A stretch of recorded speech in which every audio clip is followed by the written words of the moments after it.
भाइयों और बहनों, हठ योग भक्ति में बिल्कुल भी नहीं चलता है। बिल्कुल भी नहीं चलता हठ योग भक्ति में। नरसिंह जी पूरी तरह से अपने भगवान के वचन पे वो कुर्बान हो गए, वो पतिव्रता पद पे आ गए। जो भक्ति नरसिंह जी को भगवान ने बताई वो ही भक्ति करी, उसी हिसाब से की। कभी माया का कोई संचन नहीं किया। समाज को, रिश्तेदारों को, अपने परिवार को नहीं देखा कि लोग क्या कहेंगे। सेठ था, भिखारी बन गया। इज्जत बहुत बड़ी चीज होती है। परमात्मा कहते हैं राज त्यागना सहज है और सहज नारी का ने। इंसान राजपाट को भी ठोकर मार सकता है, ज्ञान समझ में आ जाए तो। औरत को भी छोड़ सकता है। राज त्यागना सहज है और सहज औरत का ने, पर मान बढ़ाई और ईर्ष्या दुर्लभ तजना ये। इंसान मान बढ़ाई नहीं छोड़ सकता, ईर्ष्या नहीं छोड़ सकता, जो भगत के उस पतन का मुख्य कारण होता है। उसने वो भी त्याग दिया, वो भी छोड़ दी उसने, और आश्रित हो गए अपने भगवान पे। उसको कहते हैं पतिव्रता पद। सेऊ सम्मन नेकी, कुर्बान थे अपने गुरुजी पर। चाहे भूखे सो जाएं, हाथ नहीं फैलाएंगे। कुर्बान, और ना गुरुजी से हम कोई शिकायत करेंगे। जो साधना गुरुजी ने बता दी वही करी। उसको कहते हैं पतिव्रता पद। उसके बाद परमात्मा फिर अपने भगत का सहयोगी हो जाता है, उसका साथी हो जाता है। भाई और बहनों, तब भगवान अपने भगत को अपनी शरण में लेता है। एक तो होता है किसी भगत का अपने गुरुजी की शरण में जाना, और एक होता है अपने भगत को भगवान ने, गुरुदेव भगवान ने अपनी शरण में लेना।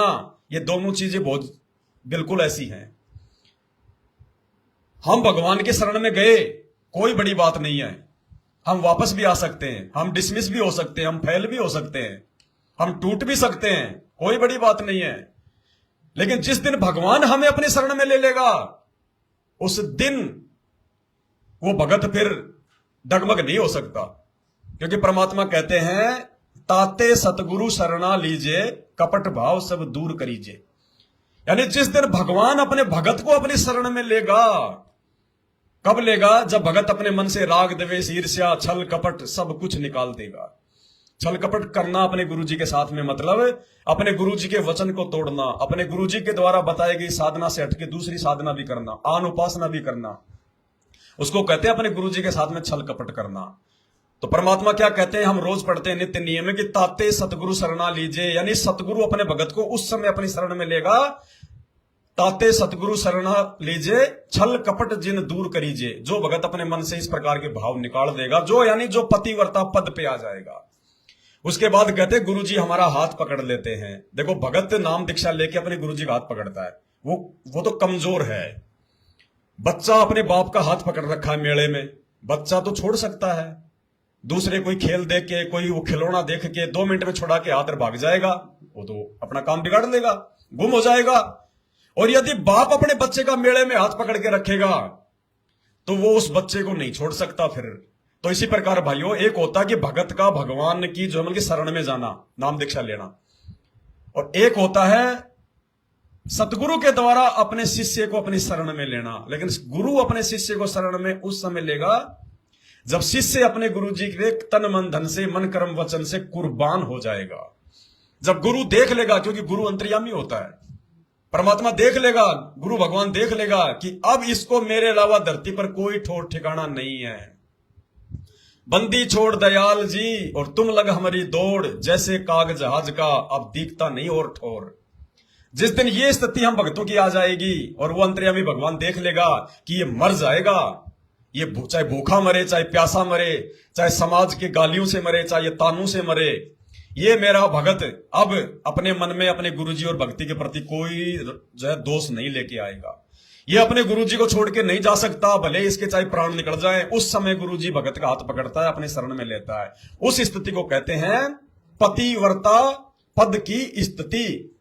और जो ये पतिव्रता जो पद की जो स्थिति है भाई और बहनों, इसके ऊपर परमात्मा ने एक छोटा सा एक सत्संग हमें दिया है, और यह समझाना चाहा परमात्मा ने कि जिस दिन हम पतिव्रता पद पे आ जाएंगे, उस दिन देखना फिर भगवान के काम। भगवान क्या करता है, क्या कर सकता है भगवान। तो ये पतिव्रता पद को लेके एक छोटा सा 3 मिनट का गुरुजी का सत्संग है। इसमें गुरुजी ने स्पष्ट कहा है कि पतिव्रता पद जो है वो क्या होता है, और जिस दिन भगत पतिव्रता पद पे आ जाएगा उस दिन देखना फिर भगवान क्या करेगा। जैसे पपैया पैसा बूंद का प्यू प्यू। ये हिसार जेल वाले सत्संग हैं जो अभी आ रहे हैं, ये कोई सामान्य सत्संग नहीं है। एक एक सत्संग में बहुत गूढ़ बातें हैं।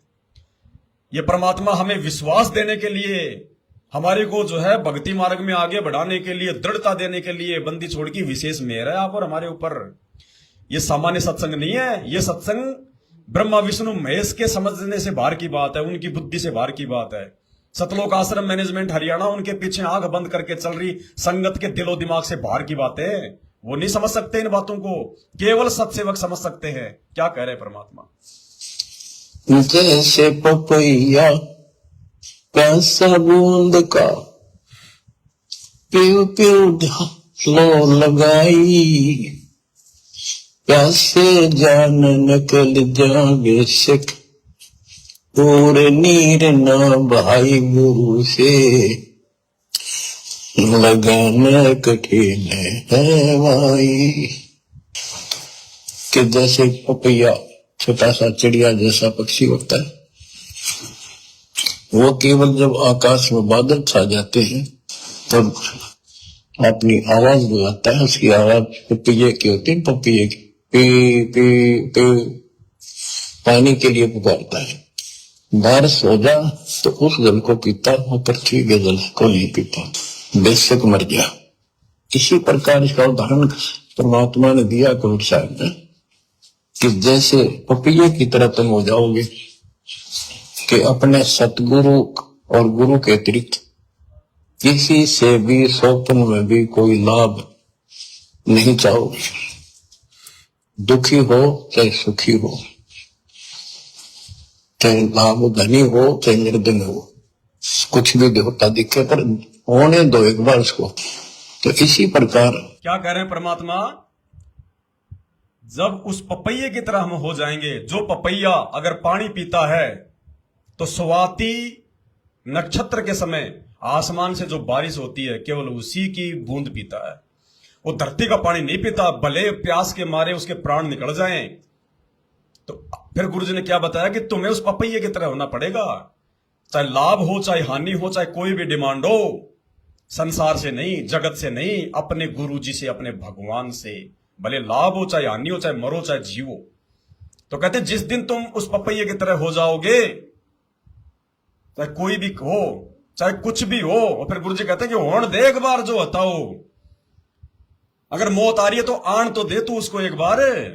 परमात्मा कहते हैं अपने भगत करा एक बार आन तो दे उस मौत को, जरा देखे तो सही वो क्या चीज है। कोई संकट कोई परेशानी आ रही है तो गुरुजी कह रहे उसको आन तो दे एक बार, आन तो दे। वो कौन से खेत की मूड़ी है एक बार, तुम पहले डर जाते हो। क्या कह रहे परमात्मा? ध्यान से सुनो कि होने दे एक बार जो होता हो। दास गुलाम नौकर हूं मैं उसका। अब जैसे माँ बाप बच्चों के नौकर होते हैं, इससे मर गया। इसी प्रकार इसका उदाहरण परमात्मा ने दिया कबीर साहब ने कि जैसे पपैये की तरह तुम हो जाओगे कि अपने सतगुरु और गुरु के अतिरिक्त किसी से भी स्वप्न में भी कोई लाभ नहीं चाहोगे। दुखी हो चाहे सुखी हो, चाहे लाभ धनी हो चाहे निर्धन हो, कुछ भी देवता दिखे पर होने दो एक बार उसको। तो इसी प्रकार इसको पतिव्रता पद कहा। पतिव्रता पद जब हम परमात्मा के प्रति इतने समर्पित हो जाएंगे, स्वप्न में भी आन देव नहीं आएगा, उसके बाद आपकी बाह परमात्मा पकड़ेगा। परमात्मा बाह पकड़ेगा, और जब वो बाह पकड़ लेगा फिर देखना आप हैरान होते चले जाओगे, हे परमात्मा ऐसी कृपा कैसे हुई हमने करना पर। तो जैसे गरीबदास जी बताया कि गरीब पतिव्रता जमीन पर जो जो धर है पाओ समर्थ झाड़ू देता है। ना काटा लग जाए। ना काटा लग जा। कहते परमात्मा कबीर गरीबदास जी बताते हैं, दो दिन मेरी शरण है ताका हूं मैं दास। गेल गेल ना गया कर गबले धरती आकाश, दास गुलाम नौकर हूं मैं उसका। अब जैसे माँ बाप बच्चों के नौकर होते हैं, नवावे धुआवे कपड़े पहरावे हर तरह से ध्यान रखें उनका, ये नौकरी का नौकरी है ये। और इतना प्रेम भी होता है बच्चों में। तो इसी प्रकार जब हम इसकी शरण में आ जाएंगे तब ये दाता हमारे को इतना ही प्यार देगा। शरण पड़े को गुरु संभाल, जानक बालक भोला रे। शरण पड़े को गुरु संभाल, जानक बालक भोला रे। कहे कबीर तुम चरण चित राखो, यो सोई मैं डोरा रे। कहे कबीर तुम चरण चित राखो, जो सोई मैं डोरा रे। मानत न मन मोरा साधो, मानत न मन मोरा रे। बार बार मैं ये समझाऊं, जग में जीवन में थोड़ा रे। भाई और बहनों, अब आगे वीडियो बहुत ही ज्यादा इंपॉर्टेंट है, क्योंकि लास्ट में सार निकलता है। कोई भी चीज हो, कोई भी वीडियो हो, कोई भी कहानी हो, लास्ट में उसका सार निकलता है। तो मालिक से सभी भाई बहन यही अरदास करो कि परमात्मा हमारा इंटरनेट ठीक ठाक चलता रहे। परमात्मा आप तो पूरी दुनिया का नेट चला रहे हो, बस ये ठीक ठाक हो जाए मामला। तो यहां परमात्मा ने हमें पतिव्रता पद को लेकर समझाया कि पतिव्रता पद क्या होता है। और जिस दिन भगत सतगुरु के प्रति उस पतिव्रता पद पे आ जाएगा, फिर देखना उस भगवान के कमाल। शरण पड़े को गुरु समाड़े, जान के बालक भोला रे। कहे कबीर तुम चरण चित राखो, ज्यों सुई में डोरा रे। फिर परमात्मा अपने भगत को अपनी पलकों पे रखता, अपने हाथों पे रखता। फिर अब सुरजीत भगत जी ने और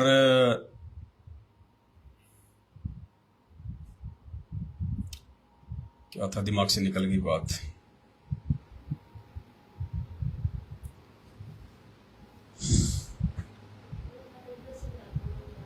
ना और ये बात थी।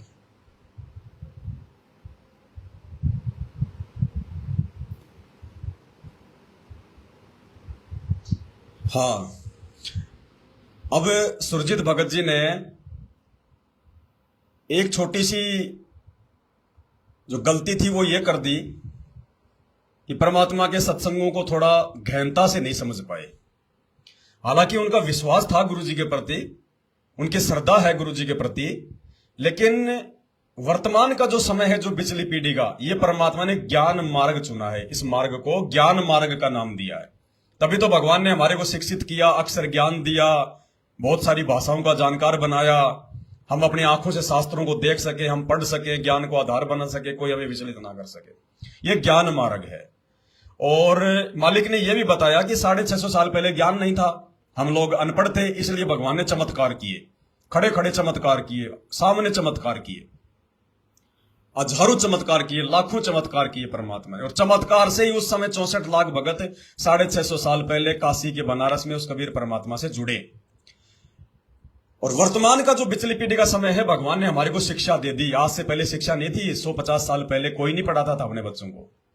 केवल एक ब्राह्मण वर्ग को जो है पढ़ने का जो है वो अधिकार था। और ये ब्राह्मण लोग खाली जो है बल्कि संस्कृत को पढ़ पाए। ये लोग शास्त्रों को नहीं समझ पाए, खाली इनको एक भाषा का ज्ञान था, संस्कृत का। संस्कृत के श्लोक क्या कह रहे हैं वो ज्ञान नहीं था इनको। और हमने इनको विद्वान मान लिया और इनको जैसा समझ में आया वैसा इन्होंने हमारे को बता दिया। इस प्रकार से लोग भक्ति और भगवान से धीरे धीरे पीछे हटते चले गए, क्योंकि सही भक्ति हमने की नहीं, क्योंकि सही ज्ञान हमारे को शास्त्रों से जो है उन पंडितों ने दिया नहीं।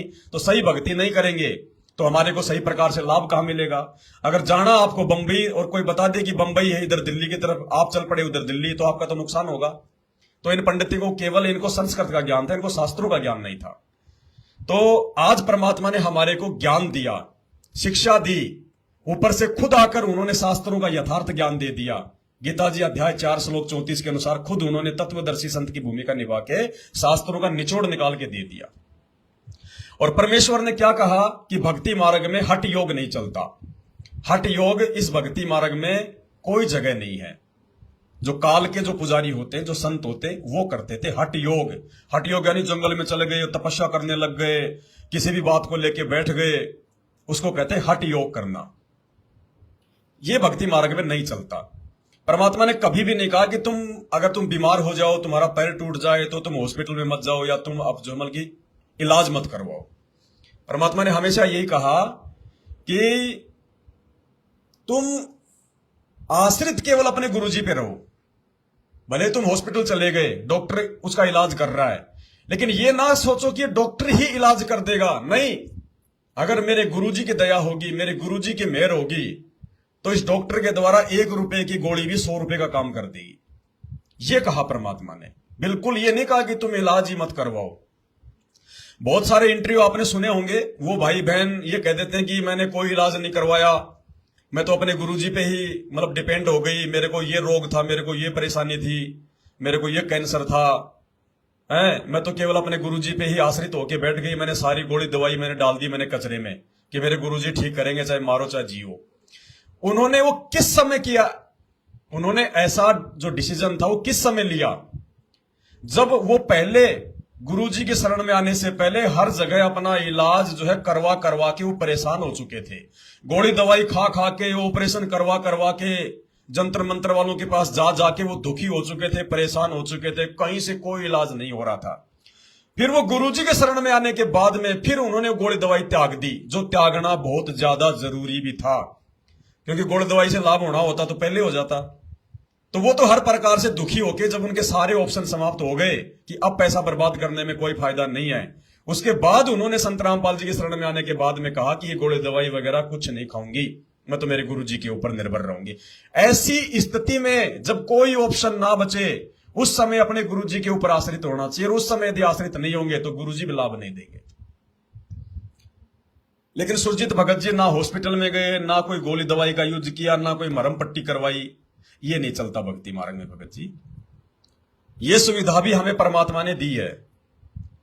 और जब ये कोरोना आया था तो दास ने ये थोड़ी कहा था कि हमारे को कोई रोग हो जाए, कोई परेशानी हो जाए तो हम हॉस्पिटल में नहीं जाएंगे, हम डॉक्टर की हम कोई सलाह नहीं लेंगे।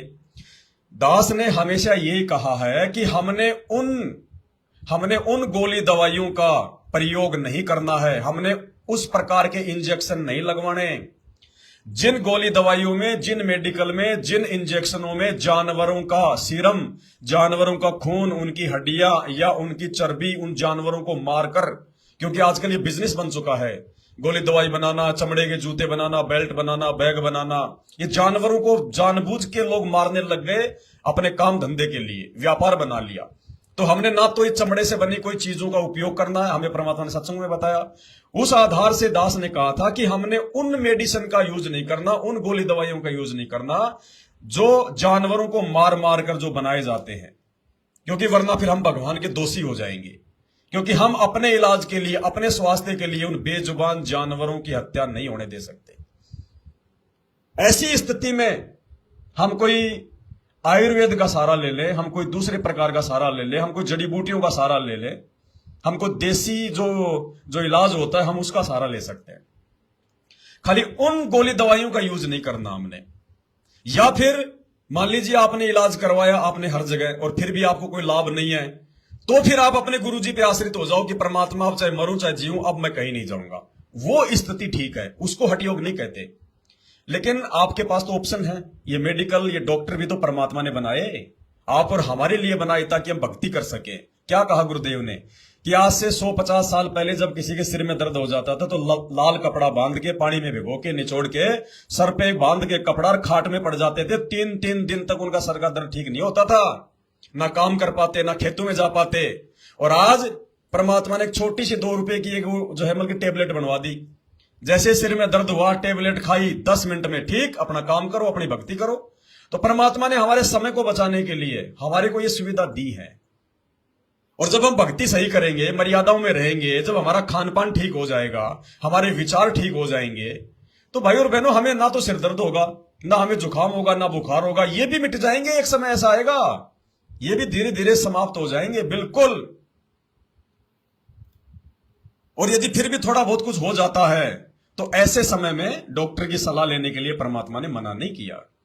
अगर फिर भी अगर आप ऐसे आप यदि मतलब कि हठ योग करके आप यदि अपना, अब जैसे आप जी ने अपना काम धंधा भी छोड़ दिया और उधर आपकी जो भक्तमती है वो भी बेचारी खाट में पड़ गई, अब बताइए आप परेशान, आपकी भक्तमती परेशान, तो ऐसे में परमात्मा भगत का सहयोग नहीं करता भगत जी। ऐसे तो सारे फिर ऐसे बैठ जाएंगे, फिर कल को खाना भी क्यों बनाना भाई। जो परमात्मा तीनों लोकों में प्रवेश करके सबका पेट भर रहा है, क्या अपने भगत का नहीं भरेगा? तो ये सोचकर तो फिर हम अपने घर पे आटा दाल चावल लाना छोड़ दें? हम लोग भी हर प्रकार से अपने गुरुजी पे आश्रित होकर बैठ जाएं कि अब तो गुरुजी बनाएंगे, गुरुजी देंगे, बड़ी बड़ी रोटी देंगे गुरुजी, लेकिन कब?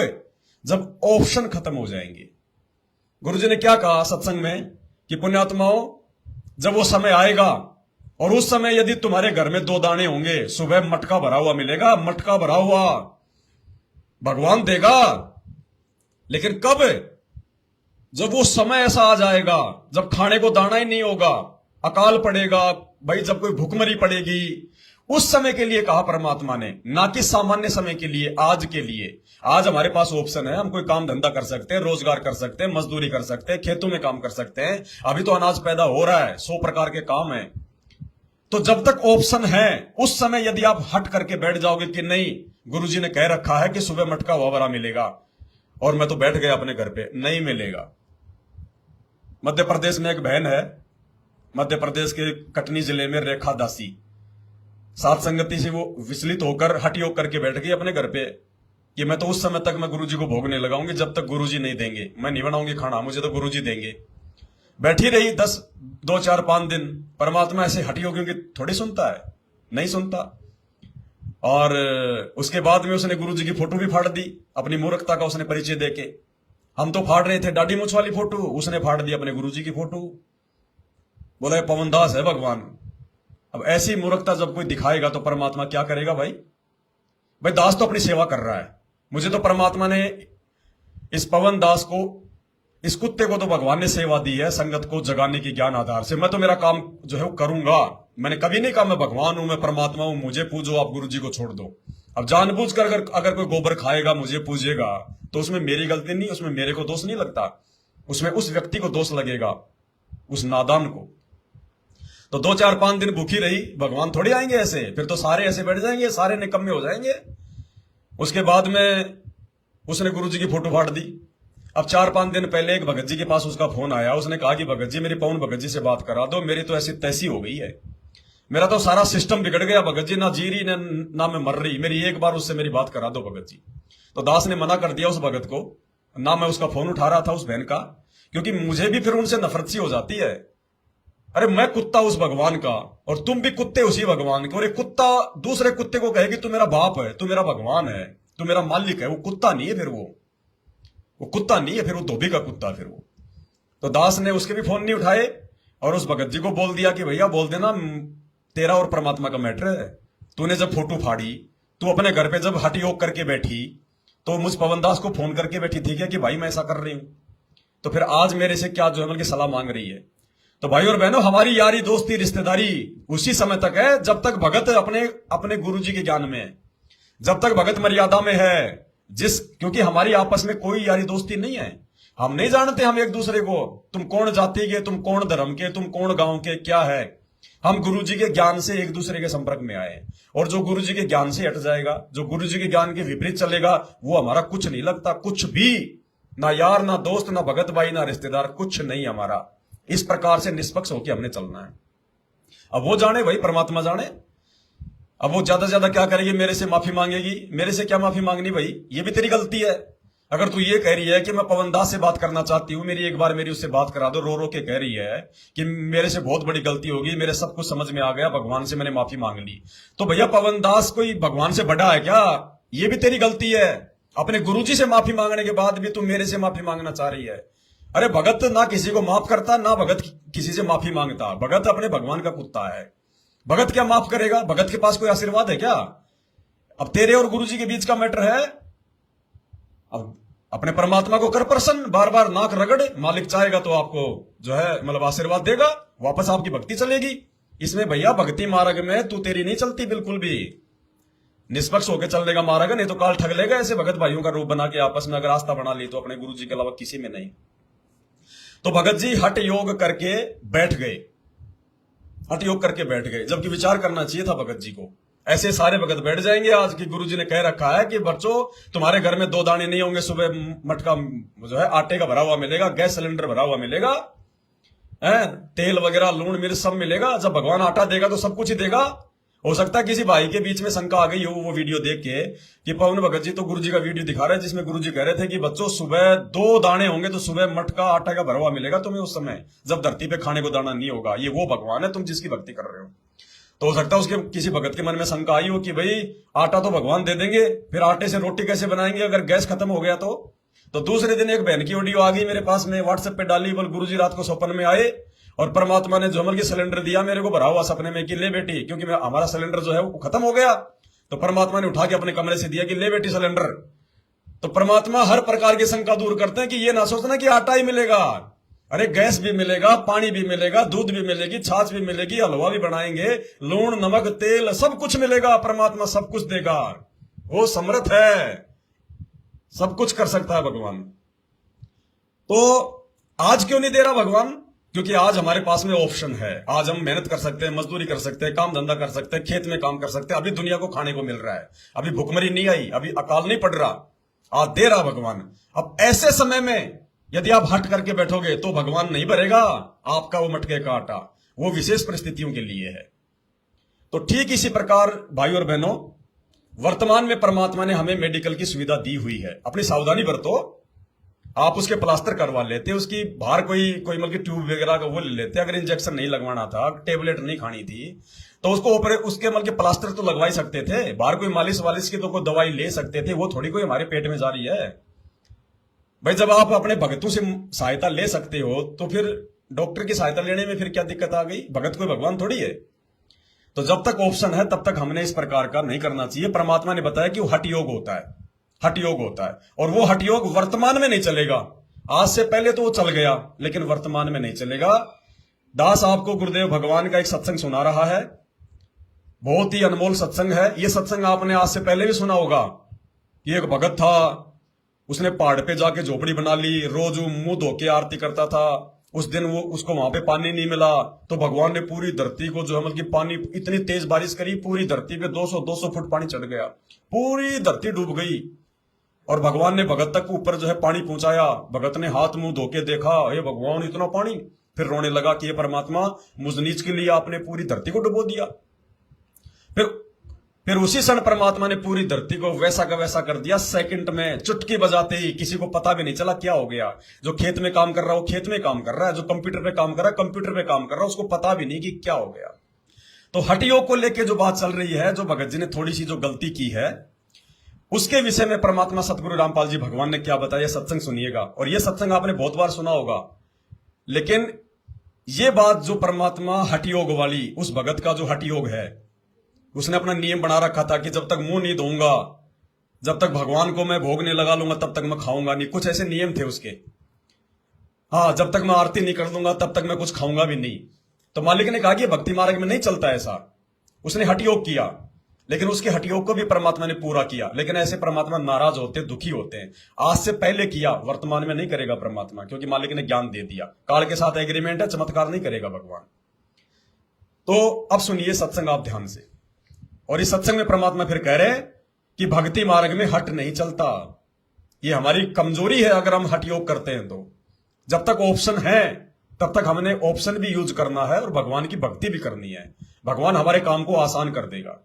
जो टूटा हुआ पैर 2 महीने में जुड़ना था, भगवान उसको 20 दिन में जोड़ देगा, इतना हेल्प कर देगा फिर भगवान। कहीं भी इलाज कराओ लेकिन आश्रित अपने गुरुजी पे रहो कि मेरे गुरुजी की दया से होगा, भले ये डॉक्टर कर रहा है। सुनिए परमात्मा के ये देखो, एक प्रमाण है कि एक संत परमात्मा कबीर जी का भक्त था और परिवार बड़ा हो गया, उसमें सेटिंग हुई नहीं उस समय, क्योंकि और लोग मानते नहीं थे। वो केरला हिमालय का बच्चा था, घर में भक्ति बन नहीं पा रही थी। उसने जाके एकांत स्थान पर वहां जल का देखकर व्यवस्था सी और वहां अपना झोपड़ी डाल ली वहां से फल फूल लावा तोड़ के खावे और अपना भक्ति करे, दिन रात साधना कर रहा था। एक दिन वो बीमार हो गया और उसने सिद्धांत सा बना रखा था कि पहले मैं मुंह धोऊं, हाथ पैर मुंह धो करके फिर अपना अन्य काम करूं, ऐसा नियम था उसका। जब तक वो हाथ पैर मुंह कुरला वगैरह ना कर लेता था तब तक उसने अपना नियम बना रखा था, बाकी जैसा भी। तो वो अन्य कार्य नहीं करता था, कुछ आहार भी नहीं करता था। ध्यान से सुनना। वो एक बार बीमार हो गया, चलने में असमर्थ हो गया और उसको नीचे जाकर के, काफी नीचे, पहाड़ से नीचे उतरकर ऐसे ऐसे घूमकर तालाब में जाना पड़ता था। वहां हाथ पैर मुंह धोता था, स्नान करता था, प्रतिदिन का उसका कार्य था। उस दिन वो ऐसा नहीं कर पाया तो उसने बहुत चिंता बनी और कसक के साथ मालिक को याद किया, है परमात्मा, आज तक आपने इस दास को कभी भी ऐसे नहीं रहने दिया, आज मैं विवश हो गया और मैं हाथ पैर मुंह नहीं धो सकता, मैं कुछ खाऊं भी नहीं गा। ये सोचकर उसने दृढ़ निश्चय करके अपना लेट गया। एक दिन बीता, 2 दिन बीता, 3 दिन, तीसरे दिन देखा परमात्मा ने कि शायद ये अट्ठी आदमी पर भगत सच्चा है, बाकी इस तरह की आंट लानी नहीं सी ये भगत ने। फिर भी क्या किया मालिक ने, इतनी वर्षा कर दी, इतना पानी बरसा दिया, कुछ ही समय में पूरी पृथ्वी पर जल हो गया। अब वहां जल तभी पहुंच सकता था जब पूरी पृथ्वी पर 200 300 फुट पानी खड़ा हो जाए। वो जहां उसकी झोंपड़ी थी पहाड़ के किनारे के ऊपर, वहां तक जल जब जा सका था उसके, और उठ के चल नहीं सकता, तो सब जगह भर दिया, कति फुल कर दिया। पानी उसकी झोंपड़ी के पास आकर किनारे पर डट गया जिससे उसके हाथ जा सके। उसने देखा हो भगवान ने बड़ी दया करी, हाथ पैर मुंह धोया, कुछ खाया पिया, खाने पीने के बाद उसकी चेतना ठीक हुई। उसने देखा सारा जल ही जल। बोले फिर वो रोने लग गया दूसरी तरफ से, भगवान मुझ नीच के कारण सारी दुनिया मर गई, हे परमात्मा मैं पाप का भागी बन गया दाता, अब मुझसे जिया नहीं जागा, ये पाप देखा नहीं जागा। फिर वो दूसरी तरफ से रोने लग गया। 2 सेकंड के बाद परमात्मा ने क्या कर दिया, एज इट इज, जो जहां भी काम कर रहा था, जैसे परिवार था, नू का नू, और पानी के आसपास की तो निशान भी नहीं, और वो छक्या बैठा।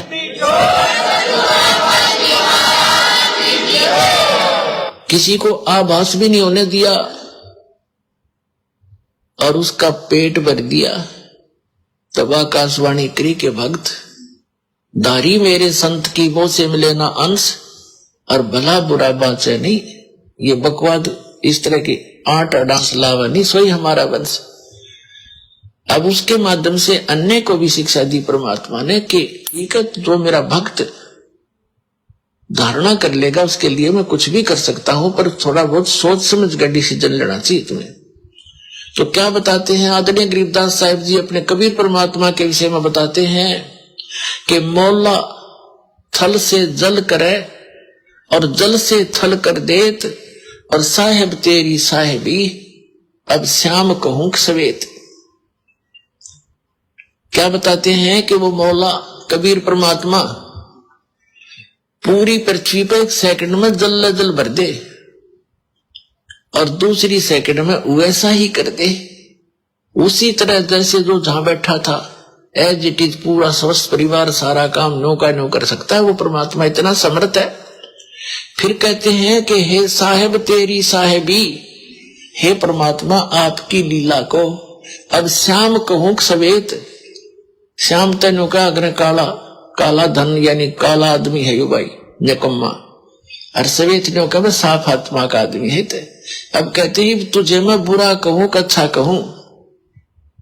कहते हैं मौला थल से जल करे और जल से फिर थल कर देत, फिर उसा कर दिया उसने सब कुछ मिटा दिया और फिर जो का तू बना दिया। नो कहे साहेब तेरी साहेबी, ये परमात्मा तेरी लीला ने इब काली कहूं सफेद तने बुरा बताऊं का अच्छा। यानी ये परमात्मा वो समर्थ है कि तू गलत कर ही नहीं सकता। अगर तेरे पर कोई निश्चय करके रहता है तो 100 आपत्तियां आती दिखेंगी, ऐसे फेंक देगा ठाके कि तो खोजी नहीं मिलेगी।